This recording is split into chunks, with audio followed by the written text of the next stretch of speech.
우리 지금 사도행전을 살피고 있는데 사도행전 전체의 요절이 어디죠?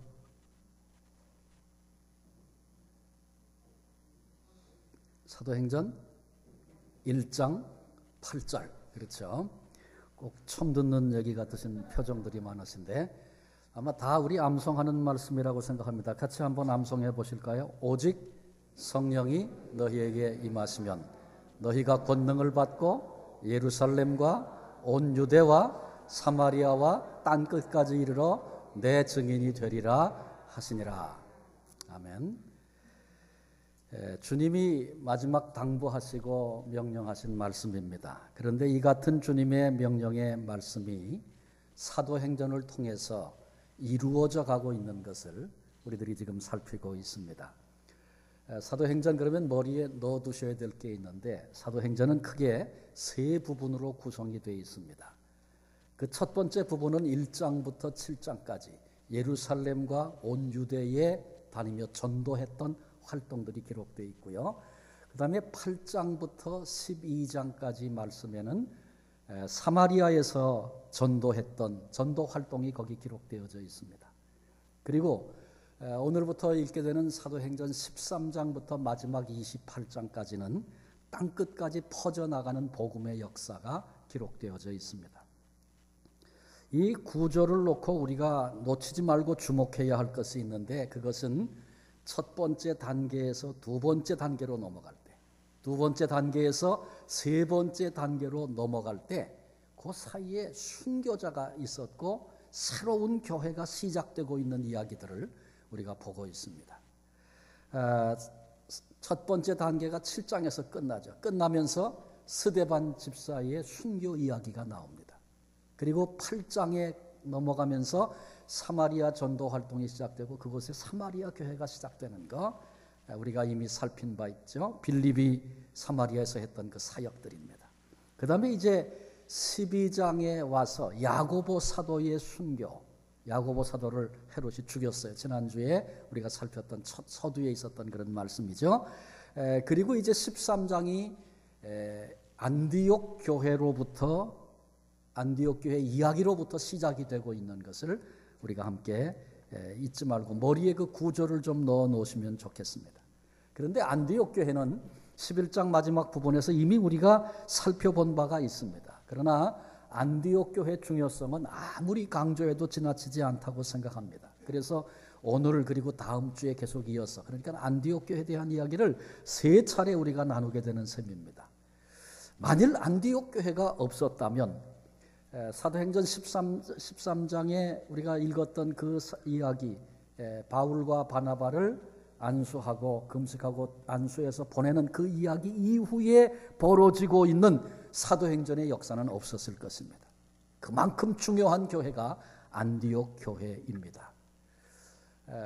자동차가 엔진이 서서 스톱이 됐습니다. 그러면 이거 차에 문제가 있구나. 그래서 앞에 본네트부터 다 뜯어 제끼는 사람이 있습니까? 그런 사람 없습니다. 차가 서면 이게 연료계통의 문제인지 아니면 엔진이나 기계적인 결함이 있는 것인지 아니면 전기 부분 혹은 요즘 차는 IT가 다 거기에 접목되어 있으니까 그런 컴퓨터 기능 쪽에 문제가 있는 건지 먼저 점검해 보고 그 다음에 문제가 있는 곳을 찾아서 고치는 것이 당연합니다. 마찬가지로 우리 인생이 행복한 인생인가 내가 그런 삶을 살고 있는가 이런 문제를 점검해 보려고 하면 내 인생을 그냥 다 송두리째 다 잘라버리고 바꿔버리고 그러는 게 아니고 점검해야 할 것이 세 가지가 있습니다. 그 첫째가 하나님과 나와의 관계입니다. 하나님으로부터 임하는 은총, 능력의 그 생명선이 끊어지면 마치 전기가 단절되면 온통 깜깜해지는 것 같이 인생의 어두움이 덮이기 마련입니다. 그래서 하나님과 나와의 관계가 바른가 먼저 점검해야 되고요. 두 번째는 가정생활입니다. 하나님께서 우리 인생을 축복하시기 위해서 이 땅에 친히 세우신 기관이 가정입니다. 우리 가정이 하나님 보시기에 합당한가?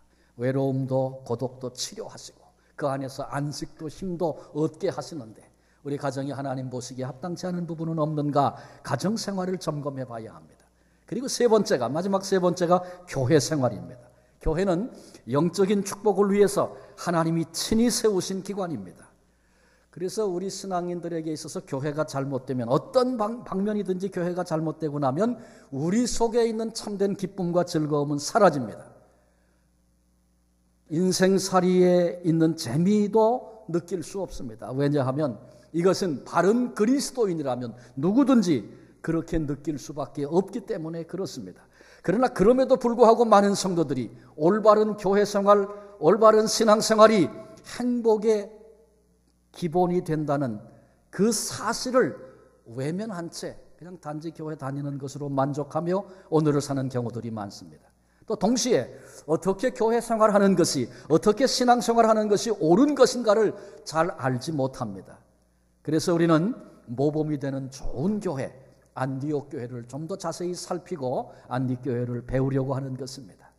교회가 다 좋지 뭐 나쁜 교회도 있는가, 그렇게 생각이 질문이 될 수도 있을 것입니다. 우리가 살고 있는 토론토 땅에만 해도 교협에 등록된 교회가 한 120개 됩니다마는 등록되지 않은 교회, 가정에서 교회로 예배하는 곳 다 따지면 300개 교회가 넘을 것이다, 그렇게 얘기합니다. 틀리지 않을 것입니다. 여러 교회가 있는데 우리 교회는 하나님이 기뻐하시는 좋은 교회고 다른 교회는 틀렸습니다. 이렇게 말하는 사람이 있다면, 이런 교회가 있다면 그건 독선이고 교만이고 잘못돼도 아주 많이 잘못된 교회입니다. 우리 교회를 포함해서 이 땅의 모든 교회들이 과연 하나님이 기뻐하시는 교회인가 겸허하게 생각하고 돌아보는 자세가 우리에게 필요합니다. 교회가 이대로는 안 된다, 이런 자성의 소리가 들릴 때마다 초대교회로 돌아갑시다, 이런 교회 개혁에 대한 슬로건을 우리는 수없이 많이 들었습니다. 그러나 초대교회로 돌아간다는 말도 잘 해야 합니다. 왜냐하면 초대교회도 여러 유형의 교회가 있기 때문에 그렇습니다. 하나님이 기뻐하시고 칭찬하시는 교회가 있는가 하면 교회 속에 죄악이 침투하고 타락해서 그래서 칭찬은 하나도 없고 책망만 받았던 그런 교회도 있기 때문에 그렇습니다.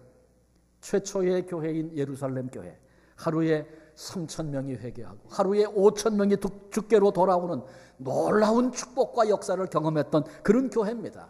그러나 그럼에도 예루살렘 교회에는 치명적인 약점이 있었습니다. 그것은 바로 예수님께서 마지막으로 당부하여 맡기신 사명, 우리 주님이 승천하시면서 땅끝까지 이르러 복음의 증인이 되라고 명령하신 그 말씀을 무시하든지 외면하든지 순종하는 일에 더뎠던 교회가 예루살렘 교회였습니다. 그런가 하면 우리가 이제 살피려고 하는 안디옥 교회는 하나님이 주신 축복을 원 없이 이웃들에게 세계를 향해 펼쳤던, 주님께 순종하기를 기뻐했던 모범적인 교회가 바로 안디옥 교회입니다. 그러니 안디옥 교회는 모든 시대를 통틀어서 교회들이 모델로 삼아도 좋을 만한 그런 교회입니다. 안디옥 교회를 살피면서 우리도 이런 교회를 이루어가는 축복을 경험하고 그리고 올바른 교회 생활, 신앙 생활을 배우려고 합니다. 첫째로 오늘 생각할 것은 안디옥 교회는 이제 세 가지를 살필 텐데, 첫째로 이름 없는 사람들이 세운 교회였다. 함께 나누려고 합니다. 안디옥 교회가 유명세를 띠고 있는 사람들이 막 몰려와서 부흥된 교회가 아니고요, 유능한 인물들이 많아서 모범적인 교회가 된 그런 경우도 아닙니다. 오히려 이름도 빛도 없는 사람들이 세운 교회가 안디옥 교회였습니다. 그러나 그럼에도 아주 분명하고 확실한 것 하나 있는데, 그것은 신앙의 분명한 체험을 가진 사람들이 세운 교회다라고 하는 것입니다. 11장 19절 20절에 스데반이 순교하고 그리고 환란이 교회 앞에 몰려왔을 때에 흩어진 자들, 이름도 없는 사람들입니다. 그냥 흩어진 자들, 그렇게 본문이 얘기했어요. 단지 환란을 피해서 흩어진 자들이 안디옥까지 이르게 되었고 거기서도 전도하면서 그곳에 교회가 세워지게 됐다, 그런 얘기입니다. 예수님을 믿고 축복을 많이 받고 그리고 하나님의 영광이 나타나고 힘을 얻고 그래서 주님을 증거하고 얼마나 멋있고 좋습니까? 아마 다 그거 원하지 않겠어요? 그런데 오히려 예수님 때문에 죽기도 하고 도망도 가고 심지어 가족과 이별도 해야 했고 재물도 기득권도 다 포기한 채 예루살렘을 떠나 흩어진 자들, 그들이 마침내 안디옥까지 이르게 됩니다. 다 포기했지만 그래도 포기할 수 없는 것이 있었습니다. 그것이 바로 예수 그리스도 우리 주님이었습니다. 예수님이 너무 귀해서, 예수님이 너무 좋아서 다른 것 다 포기하고 다 버려도 결코 예수님만은 포기할 수 없는 사람들, 그들이 안디옥 교회를 세운 이름 없는 사람들의 이야기입니다. 이런 신앙, 이런 믿음이 환난을 통해서 입증된 사람들, 그래서 그들의 신앙은 체험적인 신앙이다, 그렇게 말할 수 있습니다. 저는 한국의 농촌교회에서 한 10년 정도 목회를 했습니다. 농사 짓는 걸 이렇게 봤는데 모내기 하죠. 모내기, 봄철 되면. 지금은 기계로 다 한다 그래요. 근데 그때는 줄을 띄우고 이렇게 하는데, 그 모가 어디서 나옵니까? 모판에서 모가 자라서, 그게 어느 정도 자라면 그걸 갖다가 이제 논에 심는 겁니다. 그런데 모판에 그 모를 내릴 때 먼저 하는 게 있어요. 뭐냐 하면 물에다가 소금을 탑니다. 그리고 계란을 거기다 하나 넣어놓고 그 계란이 둥 떠오를 때까지 소금을 넣는 거예요. 그래서 계란이 떠오르고 나면 그곳에다가 이제 모판에 심을 벽실을 거기다가 다 넣습니다. 넣고 나면 얼마 시간이 지나면 어떤 거는 위로 떠오르고 어떤 건 저 밑에 그냥 가라앉아 있어요. 그러면 떠오른 건 다 버립니다. 그거는 좋은 씨가 될 만한 그런 것이 아니고, 어떤 거는 쭉정이고 어떤 건 덜이고 없고 그런 거예요. 그런 건 다 빼버리고 저 밑에 가라앉아 있는 부실한 것들은 다 버리고 아주 비중이 높은 꽉 찬 알곡인 그 씨앗을 그곳에 심습니다. 모판에 그것이 심겨지고 나중에는 이제 그것을 논에다가 옮겨 심어서 거기서 벼가 자라나 이제 열매를 맺게 되는 것이죠. 추수를 한 다음에도 혹시 여러분 기억하십니까? 옛날에 키질하는 거. 처음 들어보시는 얘기 같아요. 아마 많은 분들이 보셨죠, 시골에서. 그래서 거기다가 다 이렇게 놓고는 키질을 하면, 특히 바람을 등지고 이렇게 서면 그 위에 쭉정이 가벼운 건 다 날아갑니다. 뭐 바람이 안 불어도 하면 다 떨어지게 돼 있어요. 그리고 알곡과 쭉정이를 키질을 통해서 구별합니다. 이걸 보면서 말이죠, 소금물에 넣어서 쓸데없는 거는 다 구별해내고 알곡 골라내고, 키질을 해서 또 불필요한 거 다 제거하고 알곡만 골라내는 거. 이렇게 키질이나 혹은 소금물, 시험을 하는데 그것이 우리 인생의 삶에도 있다는 것이죠. 그게 뭐냐면 바로 환난입니다. 환난은 성도들의 신앙을 재는 잣대가 됩니다. 어려움을 겪어보면 이 사람이 알곡 신자인지 쭉정이 신자인지가 구분이 된다, 그런 얘기죠. 그런데 안디옥 교회는 무서운 환난을 통과했습니다. 그런데 그 환난을 통해서 그들이 알곡 신자였다는 사실을 증명해낸, 입증된 믿음을 가진 사람들입니다. 체험적인 신앙을 소유한 사람들이다, 그런 얘기죠. 교회 구성원들이 알곡이 되면, 그래서 환난이 와도 어려움이 있을 때에도 여전히 흔들리지 않고 이 길을 걸어갈 수 있는 신앙인들이 되면, 그때 그 신앙이 바른 신앙생활이고 바른 교회 생활이고 그 교회가 모범적인 교회로 일어서게 된다, 그런 얘기죠. 작은 바람만 불어도, 조그마한 불편만 찾아와도 흔들흔들하는 교회, 그런 신앙생활 결코 해서는 안 된다, 그런 얘기입니다. 이것이 안디옥 교회가 우리에게 주는 첫 번째 교훈입니다. 두 번째, 안디옥 교회는 바른 메시지가 있는 그런 교회였습니다. 이 말은 안디옥 교회는 설교 잘하는 위대한 설교자가 있었다, 그런 얘기가 아닙니다. 본문 11장 21절에 보면 주 예수를 전파하니 이렇게 말씀하고 있어요. 아주 짧은 기절이지만 이 땅에서 가장 위대한 메시지를 정하라면 그것은 바로 주 예수입니다. 주 예수. 언제부턴가 한국교회 강단에 예수 그리스도가 없는, 십자가가 없는 설교가 선포되고 있다, 이렇게 염려하는 소리들이 들립니다. 지나친 우려가 아니라고 생각합니다. 크리스천 가운데, 목사 가운데, 교수 가운데, 심지어 다른 종교의 구원이 있다, 종교다원주의를 얘기합니다. 여러분, 그렇다면 예수님 없이도, 십자가 없이도 구원받을 수 있다는 얘기입니다. 예수님이 왜 그러면 이 땅에 오셔야 했습니까? 예수님이 왜 십자가에 죽으셔야 했습니까? 다른 길이 없기 때문에, 다른 방식으로 되지 않기 때문에. 그러므로 바른 메시지인 이 예수 그리스도를 선포하고 예수 그리스도의 그 이름을 높일 때 거기 참된 역사가 일어나는 것입니다. 자석을 가지고 모래밭에 이렇게 휘저으면 거기 떨어져 있던 모든 쇠붙이가 다 자석에 달라붙습니다. 이와 마찬가지로 주 예수를 증거하고 주 예수 그리스도의 그 이름을 높일 때 거기 생명들이 그 앞으로 나오는 역사가 있는 것입니다. 영국 옥스퍼드대에 와이테드라고 하는 박사님이 한 분 있었어요. 이분은 위대한 수학자요, 철학자요, 교육학자로 알려진 분인데 하루는 대학 군회를 지나가다가 이렇게 깊이 파여 있는 웅덩이가 있는데 눈이 와서 눈을 이렇게 밀어놨어요. 그런데 그 길을 지나가다가 한 노파가 그만 그 눈 웅덩이에 빠져서 허우적거리고 있습니다. 누가 도와주지 않으면 나올 수 없는 그런 상황이 됐습니다. 그런데 화이테드 박사가 이 곁을 지나가다가 이 노파를 건져줬습니다. 그런데 이 노파가 밖으로 나오자마자 화이테드 박사를 향해서 당신 예수 믿습니까? 이렇게 물었어요. 아닌데요. 그랬더니 당신같이 멋진 분이 어떻게 예수 그리스도를 믿지 않을 수 있는가? 이렇게 반문합니다. 그러면서 하는 말이 만일 오늘 내가 죽었다면 내가 말하던 그 예수를 내가 오늘 만났을 겁니다. 이렇게 말하는 이 노파에게 하나님 만날 기쁨과 확신이 있는 그 얼굴이 환한 광채로 빛나고 있는 그 모습을 세계적인 석학이었던 화이테드 박사가 본 겁니다. 그리고 돌아와서 그날 밤에 잠을 자지 못합니다. 내가 오늘 죽었다면 내가 말하던 그 예수님을 오늘 나는 만났을 겁니다.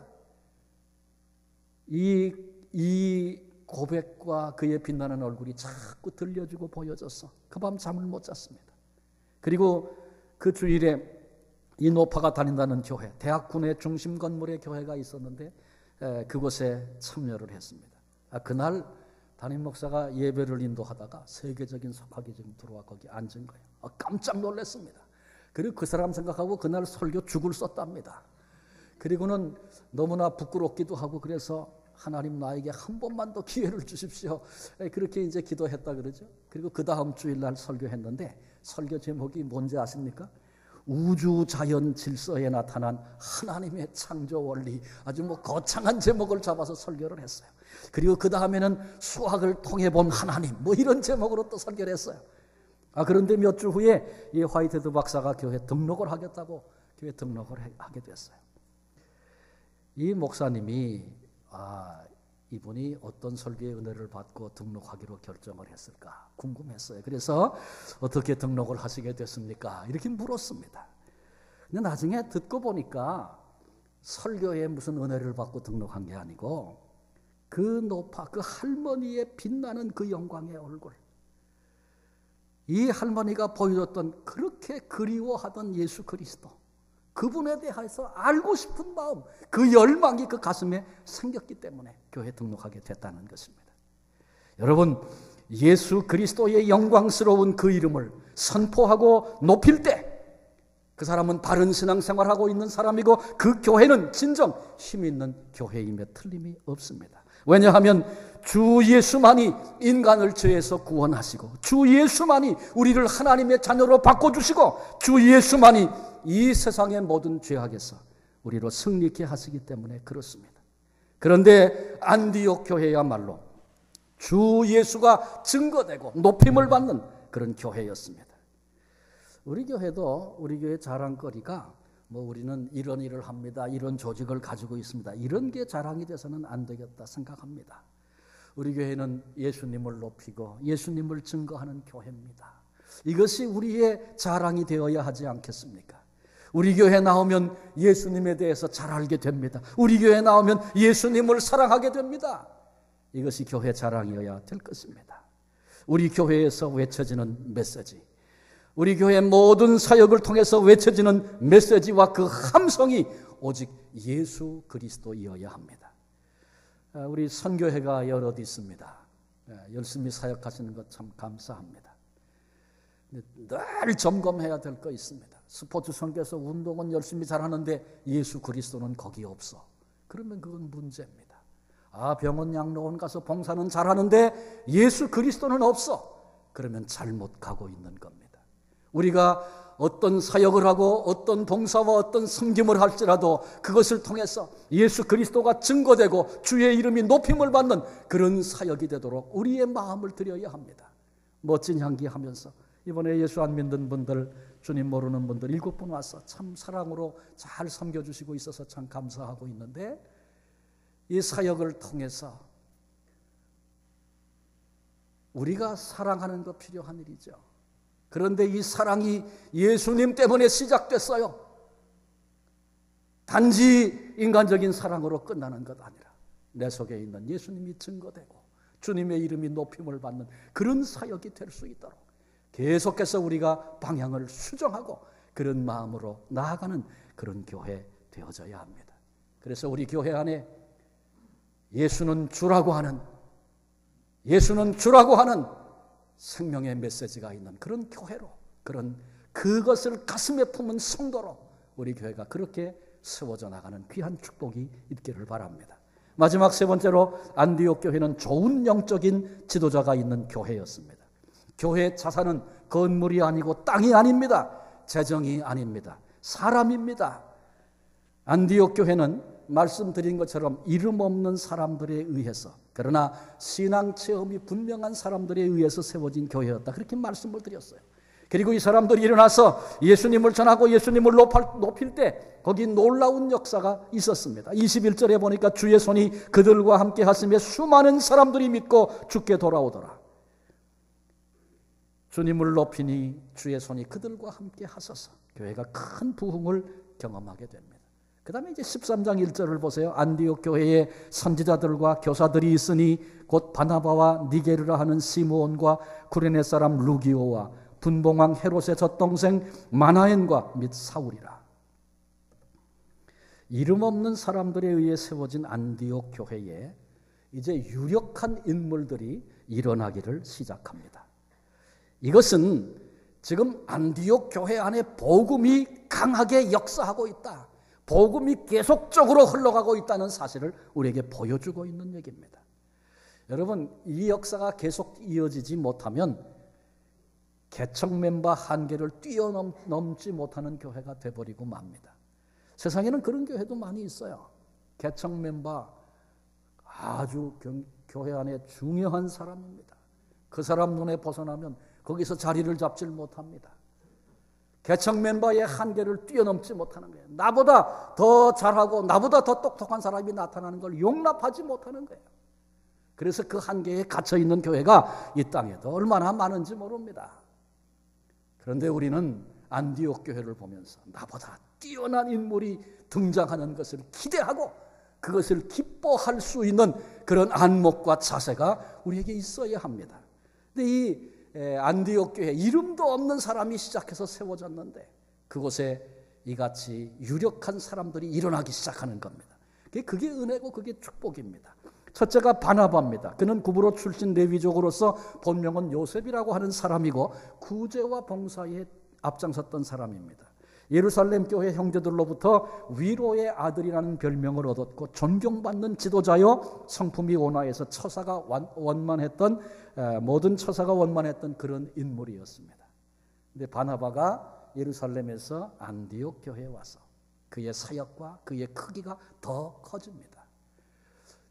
좋은 사람인데 와서 거기서 죽는 일 얼마나 많이 있습니까? 무너지고 주저앉고 죽습니다.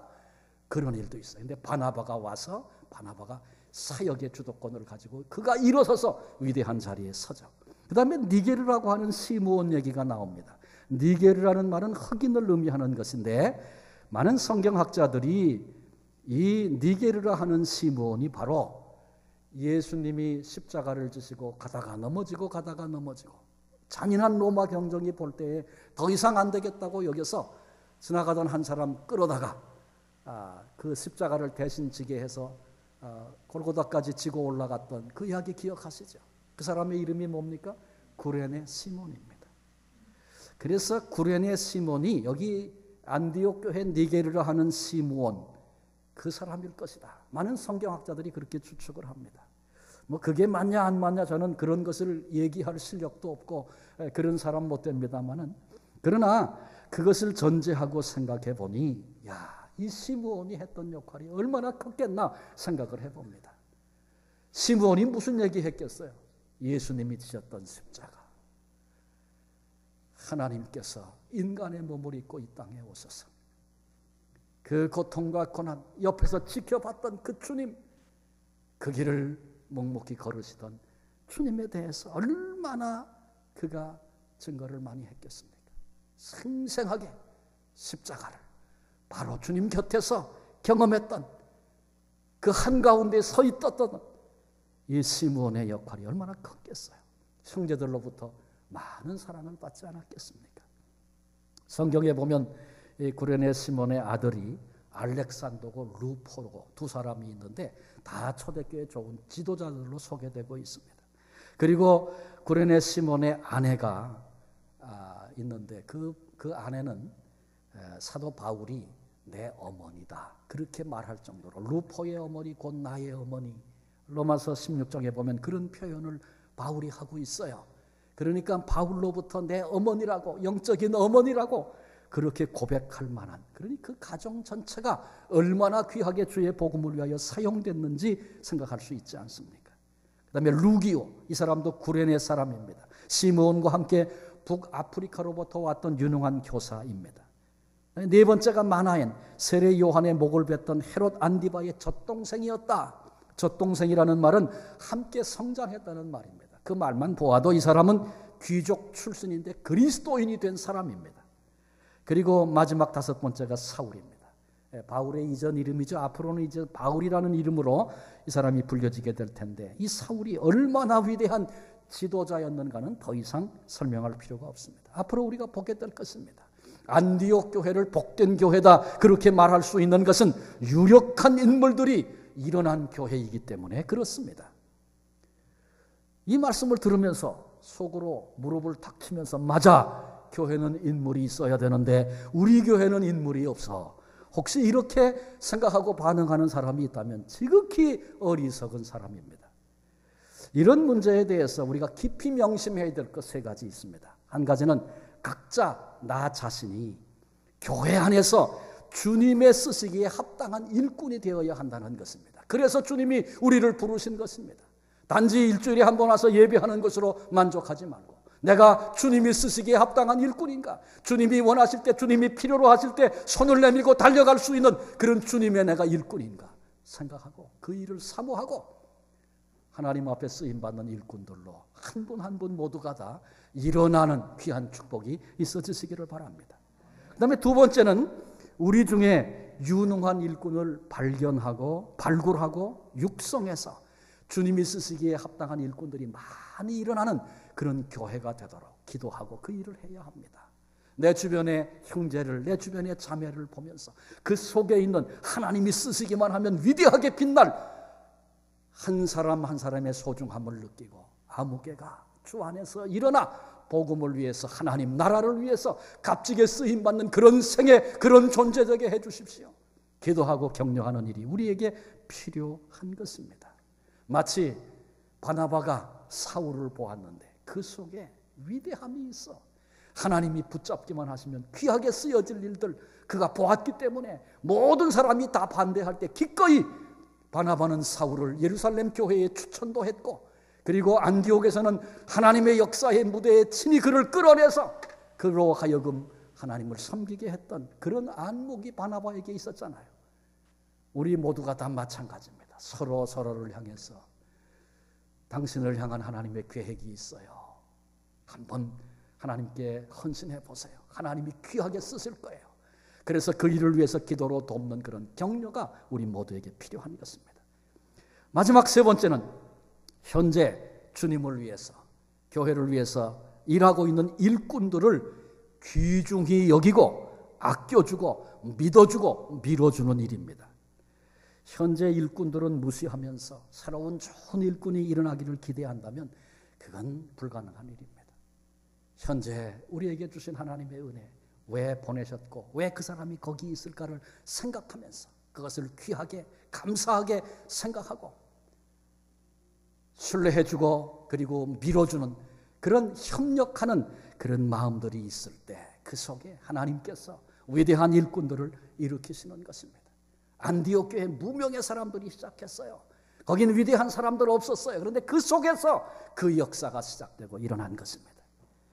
우리 교회가 이 세 가지를 명심하고 사람이 일어서는 것, 인물이 사람이 교회 자산이다. 그렇게 생각하고 우리가 그런 교회로 세워지기 시작할 때 우리도 안디옥 교회가 누렸던 그 놀라운 축복을 받고 누리는 그런 역사가 있을 줄로 믿습니다. 역사가 외인 믹스는 예수님의 십자가 사건이 있은 후 불과 10년, 20년 얼마 되지 않아서 헬라의 모든 도시, 로마의 모든 도시가 기독교 복음의 거점이 되었다고 그는 그렇게 말합니다.